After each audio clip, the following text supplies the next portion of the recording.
कहानी सास और बहू की नौकरी की लड़ाई।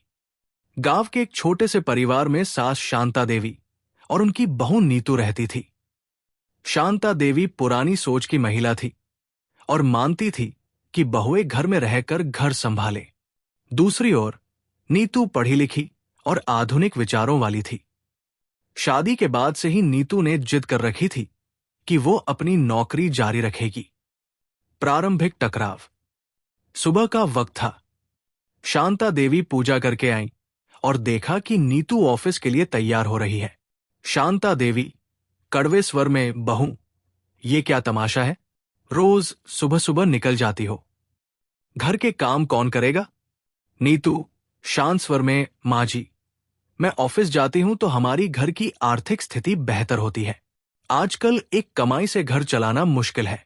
शांता देवी, हमारे जमाने में तो बहुएं घर संभालती थी। बाहर काम करना मर्दों का काम है, औरतों का नहीं।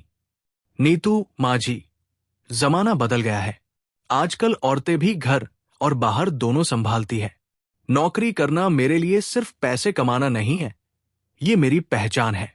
घर का तनाव बढ़ता है। शांता देवी नीतू की बातों से सहमत नहीं थी। उन्होंने बहू की नौकरी को हर छोटी बड़ी परेशानी की वजह बताना शुरू कर दिया। शांता देवी, देख लो, आज दाल में नमक ज्यादा है। नौकरी में ध्यान रहेगा तो घर का क्या होगा? नीतू को बुरा तो लगता था, लेकिन वो चुपचाप अपनी बात पर कायम रहती थी। बदलाव की शुरुआत। एक दिन शांता देवी की पुरानी सहेली सुशीला उनके घर आई।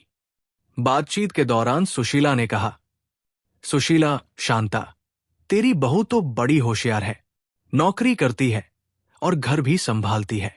आजकल ऐसी बहुएं मिलना मुश्किल है। शांता देवी हैरानी से, लेकिन सुशीला, बाहर काम करने से घर की शांति चली जाती है। सुशीला, अरे, ये तो पुरानी सोच है।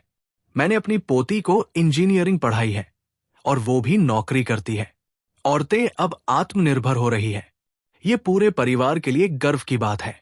शांता देवी ने सोचा, क्या वो नीतू को समझने में गलती कर रही है? समझौते की ओर। अगली सुबह नीतू ने ऑफिस जाने से पहले शांता देवी से कहा, नीतू, माँ जी, मैं कोशिश करती हूं कि घर के काम में कोई कमी न हो, लेकिन अगर मैं कभी गलती करूं तो मुझे माफ कर देना। मैं ये सब आपके और परिवार के लिए ही कर रही हूं। शांता देवी ने पहली बार नीतू की मेहनत को सराहा। शांता देवी, ठीक है बहू, मैं घर संभाल लूंगी, लेकिन तुम भी घर और नौकरी के बीच संतुलन बनाकर चलना। खुशहाल अंत। धीरे धीरे शांता देवी ने नीतू की नौकरी को स्वीकार कर लिया। अब वे बहू की उपलब्धियों पर गर्व करती थी।